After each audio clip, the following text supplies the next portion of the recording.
येणं कारण आमचे पारिवारिक संबंध आहेत आणि बऱ्याच वर्षानंतर मी आता सध्याच भारतात परत आलोय जून जुलैमध्ये आणि जून मध्येच, तर भाईंची भेट घ्यावी आणि महाराष्ट्राचे जे राजकारण सुरू आहे, देशाचं जे राजकारण सुरू आहे, की आमचे जे प्रतिनिधित्व कुठे ना कुठे आम्ही आता झिरोवर आलेलो आहोत। संसदेमध्ये आमचा पक्षाचा एकही कोणत्याही आंबेडकरी पक्षाचा एकही खासदार आज निवडून गेलेला नाही आणि आंबेडकरी राजकारण संपू नये आणि त्याच्यावर एक विचार विनिमय करण्यासाठी आम्ही आज भाईंकडे आलेलो आहोत। आणि महाराष्ट्रामध्ये येणाऱ्या, कारण आता 3 महिन्यामध्ये महाराष्ट्राच्या विधानसभा आहेत, या विधानसभामध्ये काय करता येईल आणि जसं आमचं प्रतिनिधी कसे जास्तीत जास्त आम्हाला पाठवता येतील त्यावर विचार विनिमय करण्यासाठी आजची बैठक आहे। आणि भाईंसोबतच नाही तर सगळेच आंबेडकरी जे लीडर्स ज्यांनी बाबासाहेबांच्या या चळवळीला योगदान दिलेलं आहे त्या सगळ्यांसोबत आमच्या बैठका सुरू आहेत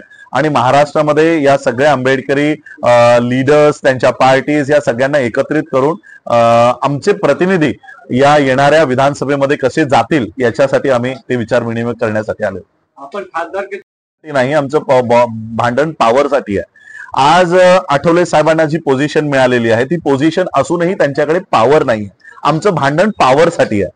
ज्या माणसाला स्वतःचा सेक्रेटरी नेमायचा अधिकार नाही अशा कॅबिनेट मिनिस्ट्रीला मला नाही वाटत की भारतात कुठेही स्थान असेल।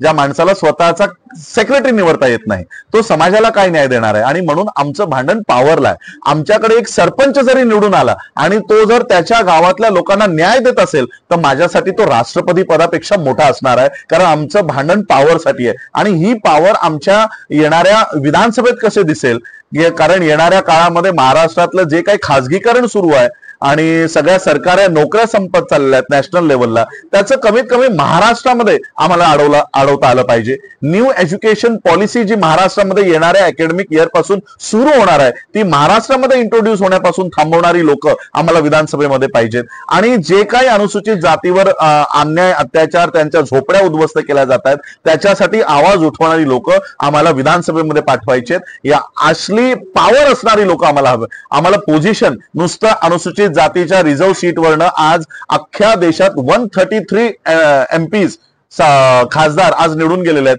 साधं तोंड उघडायचा अधिकार त्यांना त्यांचे पक्ष देत नाही। आणि म्हणून आम्हाला असले खासदार नसलेले आमच्यासाठी बरे। आणि एक खासदार जो आमच्यासाठी बोलत असेल, संसदेमध्ये उभा राहून किंवा आमदार विधानसभेमध्ये उभा राहून बोलत असेल तर आम्ही त्याच्यासाठी लढणार आहोत। मी याचं एक उत्तर देऊ का? मी एक उत्तर देतो बघा। सिंह जर 4 पावलं मागे जात असतो ना तर तेव्हा तो एक मोठी झेप घेण्यासाठी तो मागे जात असतो।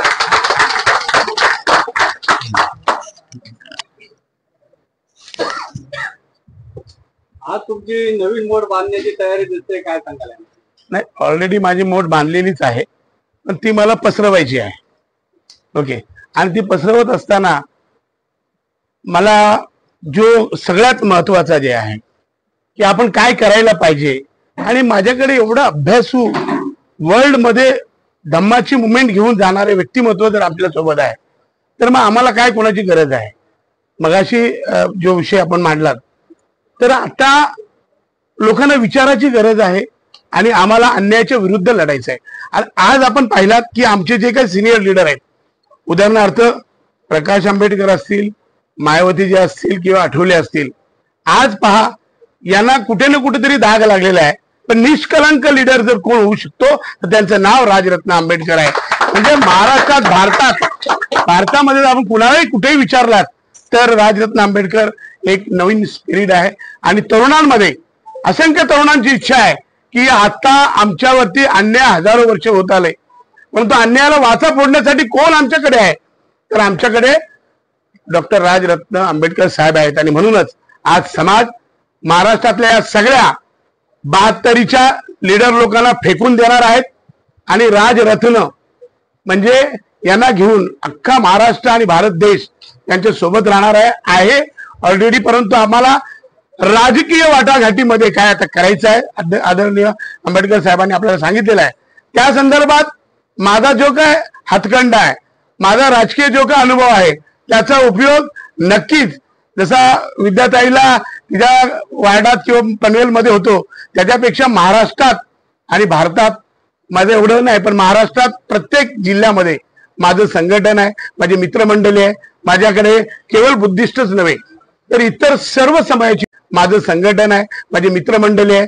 माझ्याकडे केवळ बुद्धिस्टच नव्हे तर इतर सर्व समाजाची लोक आहेत.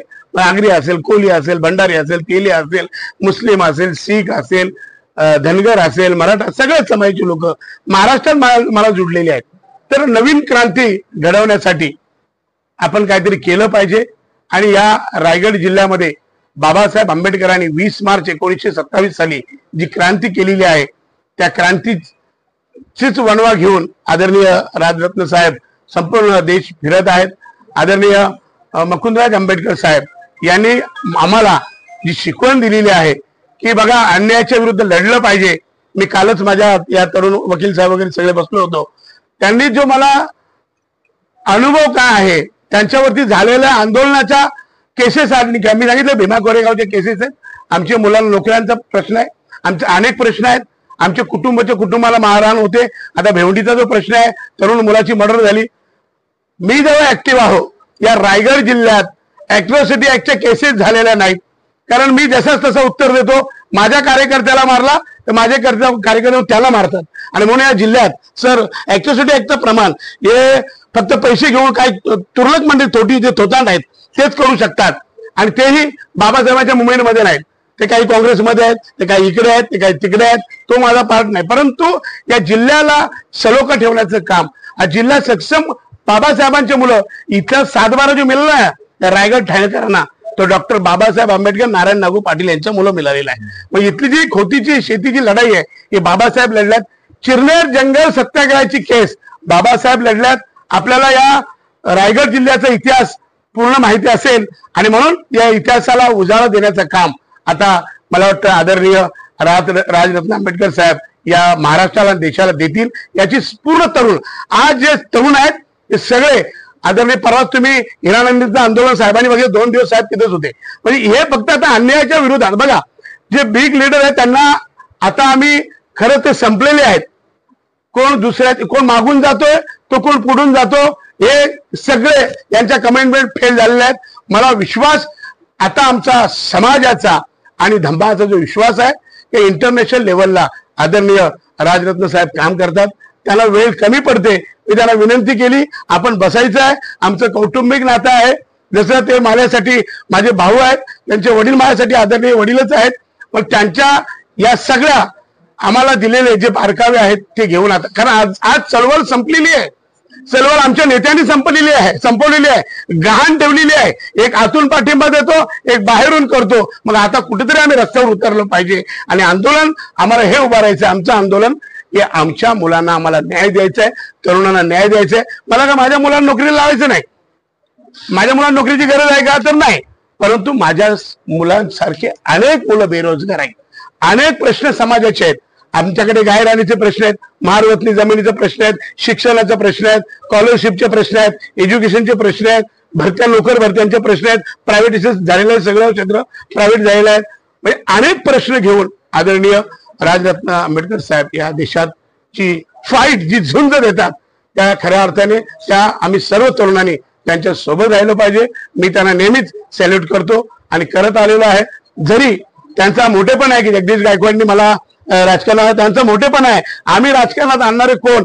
तुमच्याच वडिलांनी तुमच्याच आजोबांनी आम्हाला जीवन जगण्याचा मार्ग दिलाय, त्या मार्गावर आम्ही आहोत आणि म्हणून आम्ही आपल्या सोबत आहोत. आमचं निमित्त मात्र आहे. दादांचं ना माझं म्हणजे आमचं घरातलं कौटुंबिक नातं आहे.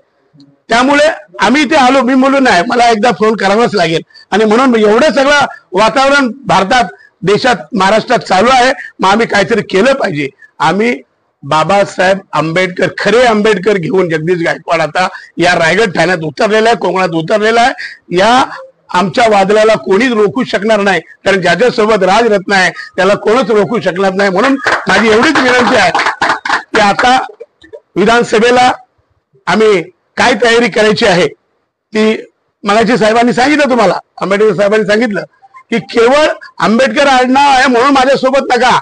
तर ते कॅलिबर आहेत, त्यांची पॉवर आहेत, ते इंटेलिजन्स, ते एवढे तज्ञ आहेत, हुशार, एक एक त्यांनी आर्टिकलवर त्यांनी या ठिकाणी काम केलेलं आहे. आम्ही बघितलं आठवले साहेब 15 वर्ष केंद्रात आहेत. किती? 15 वर्ष. आठवले साहेबांनी एक हेड वाचलंय का दाखवा मला, एक हेड काम केलं का? एवढी निधी आहे. आणि आमचे 4 खासदार गेले होते, एकदा 4 खासदार गेले, त्याच्यावरती 2 गेले, त्याच्यावरती मागच्या दाराने जायची सवय लागली 15 वर्षे, ते गेलो.